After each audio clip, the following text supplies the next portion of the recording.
Okay, so welcome everybody. Today we're going to be talking about immersion pulmonary edema. We'll be talking about what it is, how it manifests, but also we're quite lucky that we are joined by a guest today. So I'll just introduce our guest who I think is with us, which is Ross. So hello Ross, if you are around. By way of introduction, Ross is a 65-year-old gentleman, lives in Cornwall, and these are useful pieces of information with regards to IPO. So that is that he has occasional mild migraines, he's an ex-smoker, no medication, no surgery, and in reasonable good health. And this will become increasingly relevant as we go into some of the details about IPO and what it's about.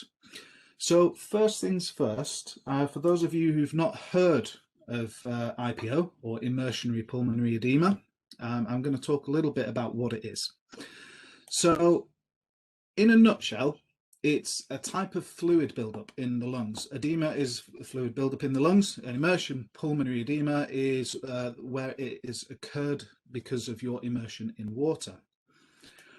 There is potentially evidence to say that this might cause more deaths in scuba diving than any other condition, which is quite scary in a way, isn't it? Especially because many people don't know what it is or how to spot it. The reason why it's little known at the moment is because it can present similarly to drowning, so it ends up with a lot of misdiagnoses. And obviously we're going to be talking about IPO with relation to scuba diving today, but it's also known to affect other people who enter the water. So namely surface swimmers, snorkelers, and especially triathletes. It's been increasingly spotted in triathletes. Now, to understand what IPO is, first of all, it's important for us to just revisit a little bit of detail about the structure of the lungs. So hopefully this is not coming as a complete surprise to you, what the internals of a lung look like. So you've got your trachea or windpipe, and then it branches out into bronchi, and then eventually it keeps branching down until you get to these tiny little air sacs called alveoli. They look a bit like a bunch of grapes, and the idea of the alveoli is that they produce a massive surface area, and that allows diffusion of gases quite efficiently. Now, an alveoli has a very thin membrane to allow the gas to diffuse across, so it allows carbon dioxide and oxygen to diffuse across quite readily, which is important for us because we obviously need to do that for respiration. Now, pulmonary edema, not just IPO, but generally pulmonary edema, is where blood plasma, so the fluid of the blood, leaks across the alveolar membrane. So that's the wall of the alveoli, those little air sacs. So blood plasma is leaking across there, and it slowly starts to fill up the alveoli, as you can hopefully make out in that second diagram. Now, obviously, that's going to impact on your ability to breathe. You're going to have less surface, have less volume that you can breathe in. So let's talk about what causes it. So why would this plasma travel across your membrane? The main reason for that is it's caused by high blood pressure in the capillaries that supply the alveoli, and that high blood pressure is high when compared to the gas pressure that's inside the alveoli. So you've got what's also known as a pressure differential.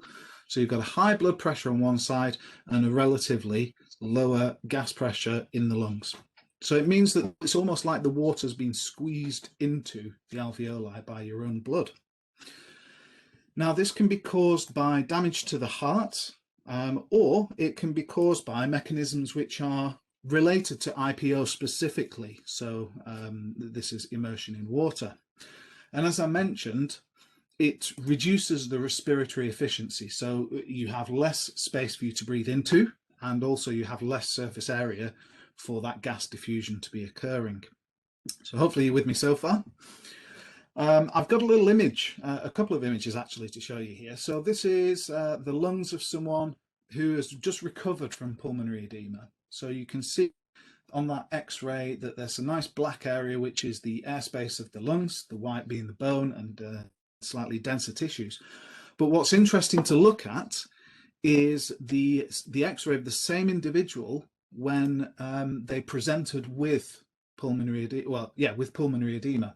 You can see that there's a lot more white area in that in that chest cavity. So this is actually a visible sign of the fluid that is in that person's lungs. If we look at it closer still, you will see under a microscope, and I appreciate that this might not be immensely clear, but you can actually see the alveolar sacs here, these little white areas. But actually what's important to try and spot, if you can make it out, is that there are alveolar sacs that are filled with a very light pink shading. That's edema fluid. So that's fluid that's been forced out of the blood vessel, which is the darker area in the middle, and is now manifesting in the alveoli. So that's a real world snapshot of what it looks like. Now, why doesn't this happen constantly to all of us? And the reason is it's essentially pulmonary edema is a biological mechanism, and biological mechanisms very rarely are predictable. So different people react differently on a different day and given different conditions. So it's really hard to actually predict this. But what we do know are some of the triggers. So the main trigger in IPO, the clue is in the I, the immersion. It's the hydrostatic pressure of the water. So when you enter into water, you get the benefits of being in essentially a zero gravity environment, and you get all this water that's pushing on your body.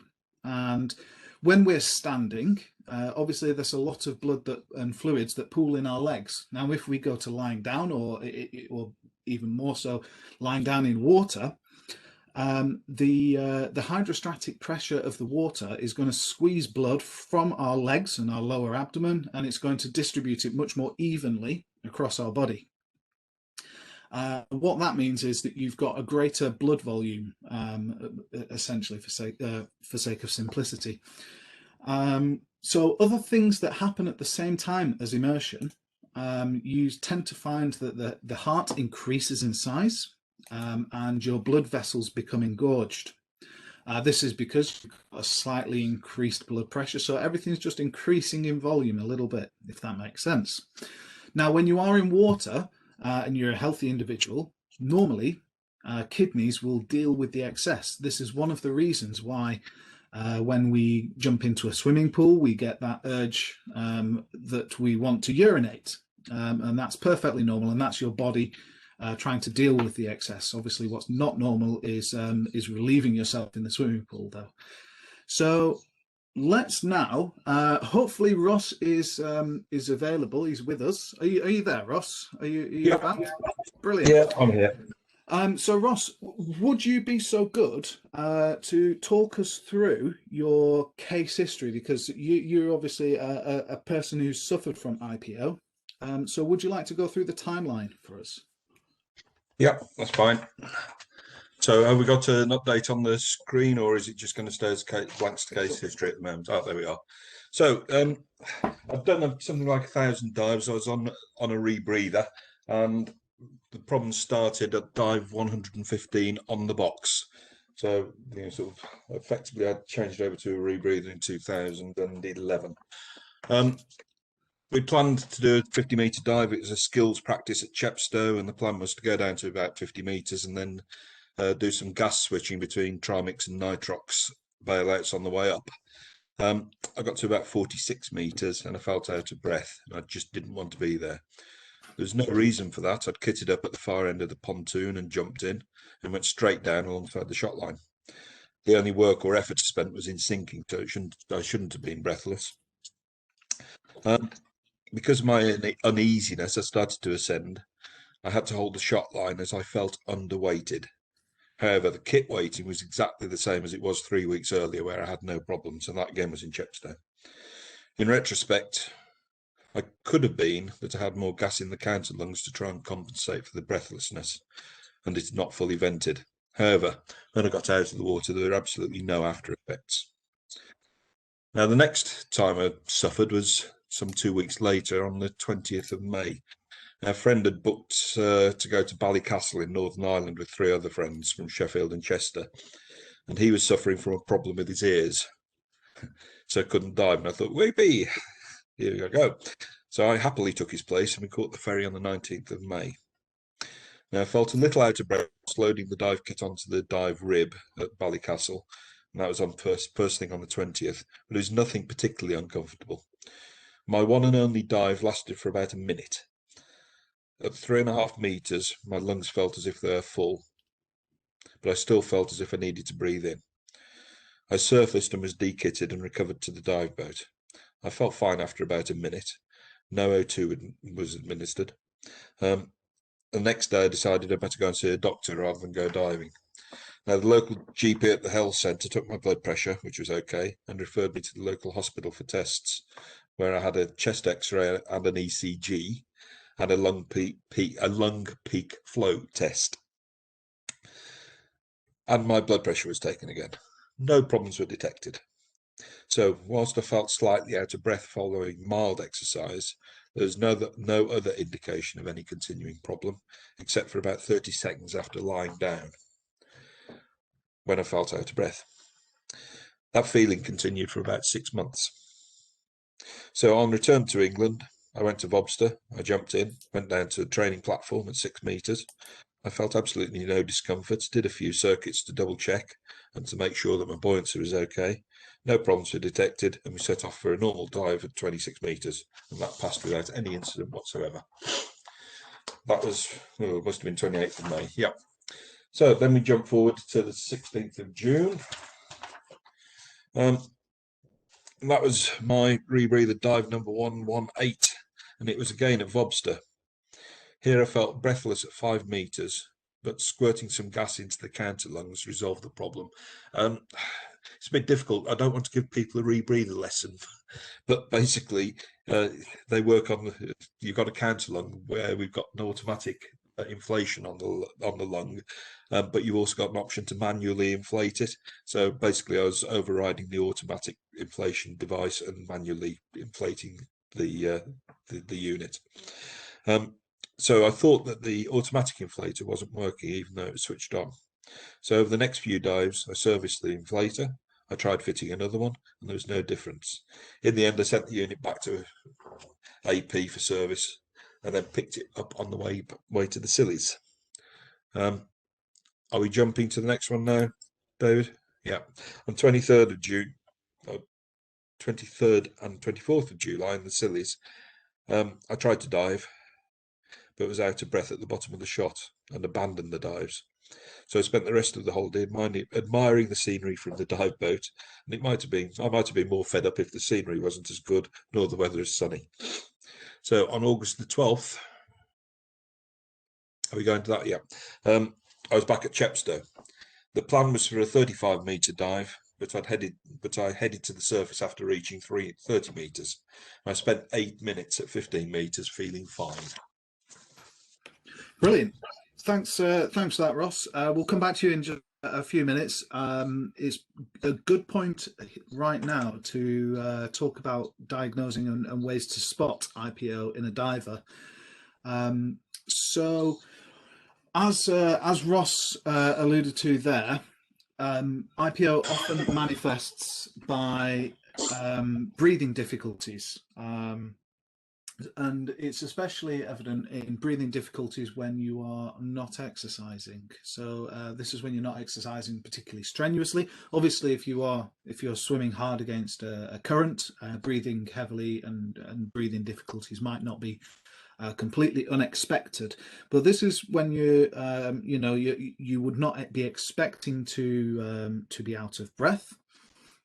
It might be rapid or uneven or heavy breathing, or potentially coughing uncontrollably. If you remember back to the what is happening in the lungs at that point, they're beginning to fill with fluid, and the natural reaction to that would be coughing.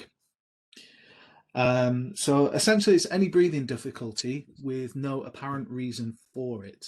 Other things that you might be able to spot in someone who's suffering from IPO is confusion. So potentially swimming in wrong or random directions, or having trouble trying to do normal things, and that the person's really having to concentrate to do things which otherwise might be very simple and well practiced. Other things, so it's been observed that that persons with an incident of IPO will have a belief that a regulator is not working when it actually is. So sometimes that might be accompanied by them signalling that they're out of gas when they've got plenty of gas in their scuba unit, and it's found to be working.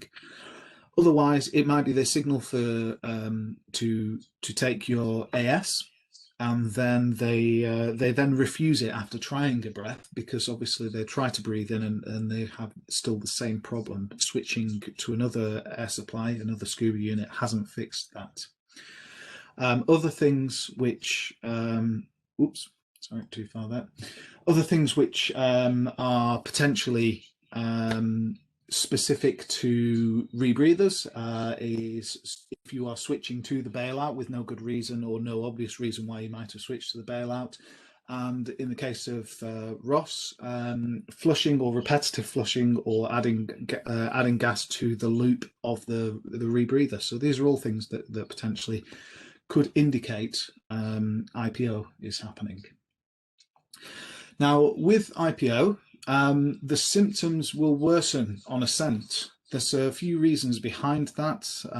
It potentially is because as you are ascending, the partial pressure of oxygen can decrease, and while the high partial pressure of oxygen at depth might allow for your body to be getting enough oxygen into it to function, when you make your way to the surface, that partial pressure isn't there anymore. So this can lead to shallow water blackout. So the person loses consciousness as they near the surface. So this is obviously very dangerous. Otherwise, it can become worse when the person does reach the surface. So they can have, they can be, faced out of the water and still be gasping and coughing. Now, something else to look out for is potentially coughing up of a froth, or especially a froth which is blood tinged. This is not to be necessarily confused with someone who's coughing up blood as a result of, for example, barotrauma to the lungs. This is blood tinged froth. Essentially, the remedy of this is the person needs to get out of the water immediately. They need to be assisted out before they lose consciousness. So with all of that in mind, should we head back to Ross, if you're still there, just to continue with your story? Okay, so where are we up to, David? So it's after 3 months of problems, yeah. Oh, right, okay. Yeah, so after losing quite a few dives in both Northern Ireland and the Scillies, I largely thought that whatever had been causing me problems must have mainly gone away. I may have been more worried had there been any indication of problems following what I thought was a pretty comprehensive MOT in Northern Ireland, and that they didn't find any problems. And as it says on the slide, between August 2012 and October 2014, I did 114 dives, spent 67 hours underwater and without any noticeable problems. Except I continued to manually add gas to the lungs. Oh, there we are. The automated lung inflator didn't seem to deliver enough gas. The volume of additional gas that I manually added lessened as time and dives went on. I was spitting a small amount of blood after dives, but it was not worrying. It was only that first spit when back on board the boat clearing the accumulated snot and seawater. The surface swim. Now, this was a James Bond moment. It was up in Loch Allen. You jump off the dive boat in your dry suit with fins and mask, and then surface swim to the shore below Duet Castle. You get out to the water, and on the beach, you take off the dry suit and then wander around the castle in your dinner jacket. Okay, well, it was a rather scraggy, salt-covered undersuit, but hey-ho, dream on. You then get to repeat the dry suit bit. An English Civil War wreck, and collect scallops for tea before returning to the boat. However, breathlessness was a real concern during the swim. I was okay as soon as my chest was out of the water. And I did go diving, and I collected 2 goodie bags full of scallops for dinner. Swimming in pools, which are warm,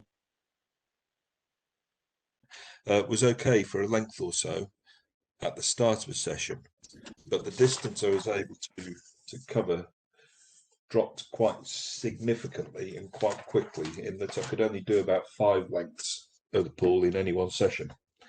I also suffered slight shortness of breath at the start of tri-dive sessions using open circuit kit, but this soon passed, although I would be breathless on the surface if my upper body was still in the water. So where are we next, David? So we're Okay, to so 8th of October. Right. So I was in Scapa on the 8th of October. We had a dive on the Sunday. And then we were stuck in the harbour for 2 days because of force 12 gales and horizontal rain. We then went diving on the Wednesday. The second dive was on the Brummer, a slight current that we were finning against, but I felt more breathless than I should have throughout the dive. We surfaced after about 40 minutes, and once back on the boat, I spat out some blood, but developed a migraine. I checked over my rebreather and changed the scrubber. By the end of the dive, it had run for 2 hours out of its maximum life of 3 hours, so it still had plenty of life left in it. Couldn't find anything whatsoever wrong with the kit. So the next day, the first dive was on the Conig. I reached the bottom of the shot and, feeling breathless, just returned to the surface. At that time, I thought perhaps I was suffering from a mild cold. Okay. So then I happened to go to the BSAC Diving Officers Conference in the NEC, and I was sat there, and there was a talk by Dr. Peter Wormshurst entitled "At the Heart of Diving." He described the symptoms of IPO, and they started to sound very familiar to me. So on my return home, I sent an email outlining my recent diving history to the DDRC, just down the road from me in Plymouth. I was told that I shouldn't be diving for a while, which was a bit upsetting because I had a few dives booked, and was advised to go to my GP to arrange for some tests. Now, at the end of the tests, I know I have a heart, because I've seen the pictures of it. I've got some lungs. I have some blood, although possibly an armful less than I had a few months ago at the start of this. I also know I have wind out of my lungs, and I'm told all those bits are fine. This is good news, bad news, as the conclusion is, in the absence of anything else, I must be suffering from immersion pulmonary edema, and there's no medication and no cure at the time I was back in 2014. Okay. Thanks for that, Ross. So it's probably a good time, given that you've not got any particular risk factors, for us to talk about what are the risk factors relating to pulmonary edema. Now, we obviously now understand how it happens, and there are a number of things that might contribute to it. Obviously, being in water itself is going to contribute. But colder water seems to have a slightly higher incidence of IPO. This could be contributed to a number of mechanisms that happen when you're swimming in cold water. But it's important to bear in mind that IPO can happen in any temperature, not just cold water. Now, another one which is a bit of a problem is prehydration. Now, as divers, we're told to obviously stay well hydrated. but that sometimes for those who have got strong bladders leads to a propensity for potentially overhydrating before a dive. So this is something that obviously, if you've got a lot of additional fluid going into your body, that's going to go into your circulatory system initially, which obviously increases the risk. There are other things. So an underlying heart disease has been observed in a minority of cases. So things like thickening of the heart wall, for instance, and enlarged hearts have been associated, but various conditions of the heart and the circulatory system can contribute to IPO. As well as hypertension, which for the laypersons amongst you is essentially just high blood pressure. So they're physiological things. Other things that that can affect or increase risk factors is something that is called work of breathing. And for those of you who aren't familiar with things like rebreather diving, where work of breathing is talked about quite a lot, work of breathing is how hard essentially you have to suck and blow in order to move gas in and out of your lungs. Now, things that could cause increased work of breathing, a good example is a poorly serviced regulator that's out of service or has been serviced incorrectly so that it's quite hard to suck air from it. Remembering that a regulator should be providing gas to the diver at the ambient pressure that they're surrounded. They shouldn't really have to be sucking on it to get air. It's also been observed to manifest in rebreather divers, where the counter lungs, these are essentially, if you were breathing in and out of a brown paper bag, if that's a good enough analogy for a rebreather, the counter lungs, the brown paper bag itself, are mounted behind the diver's shoulders. So this is quite a complex thing that I don't want to get into too much at the moment. But it has been observed that there is a prevalence for that for divers who previously didn't have symptoms when they were diving on open circuit. So there is some evidence to say, but at the moment there isn't enough to say for certain. And other things, exertion and stress are very strong risk factors. Now, there have been lots of studies conducted in various militaries with regards to IPO, and there are worryingly high results in terms of if you send a load of Marines to go and do a massive swim after running 10 miles, the number of them that do develop IPO is a lot higher than you might be comfortable with. So it's not to say that being a super fit marathon runner is going to protect you from this at all. So that's something to bear in mind. So what can we do about it if we are sure that someone is suffering from IPO, we suspect that they're suffering from IPO as opposed to any other diving malady? Well, the first thing that we can do is, if the person is conscious, obviously get them out of the water and then sit them upright.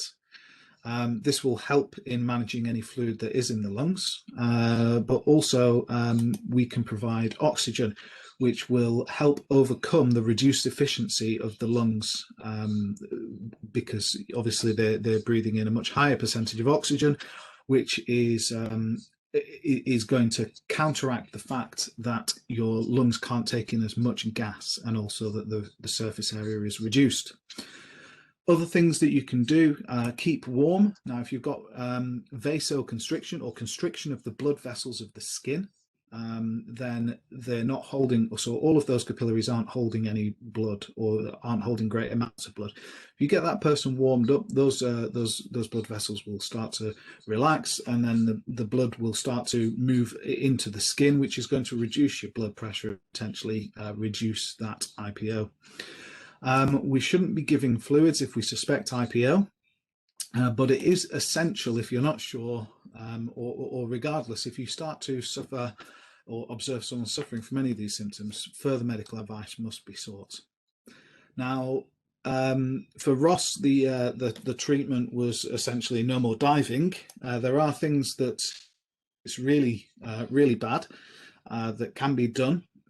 So there's drug therapy. So this is MAD Dog. It's an abbreviation. So that's You're adding morphine, aminophylline, digitalis diuretics, oxygen and gases. So all of these things will help to reduce the effect of the IPO. Other things we can do. So this time last year, it wasn't as commonly known thing, but CPAP, or constant positive pressure.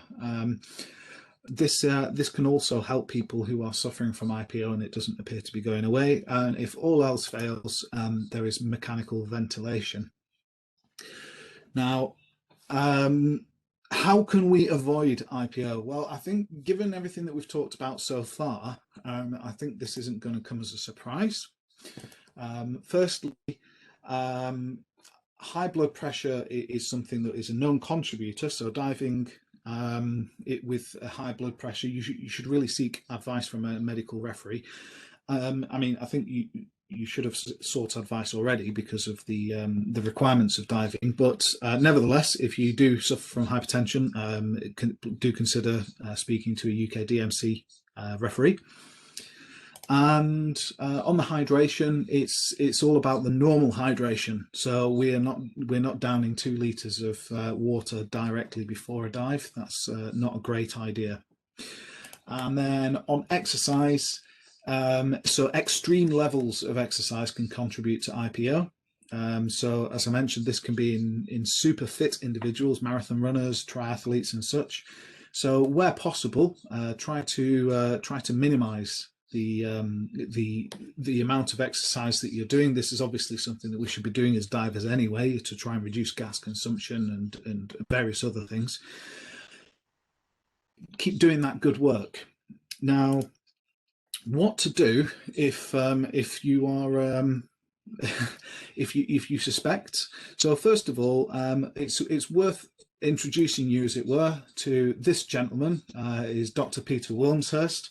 So this is the person who was speaking at the UK diving conference, which is what put Ross onto this in the first place. He's done a lot of studies into this, so he is a member of UK DMC, so you can contact him via those channels and request advice. But it's very important to bear in mind that IPO can and does recur, and it is known to be fatal. So if you suspect IPO, it's very important that you do not dive unless the cause of it has been treated or you have clearance by a diving doctor. There are trials ongoing or have been underway with regards to medication that can be used, but as far as I'm aware, I cannot see anything that is clearly proven and recommended by the UK DMC. So you should all be familiar with the UK DMC. That's the UK Dive Medical Committee. They are the people who sign you off as fit to dive if you're a member of the British-Sub-Aqua Club.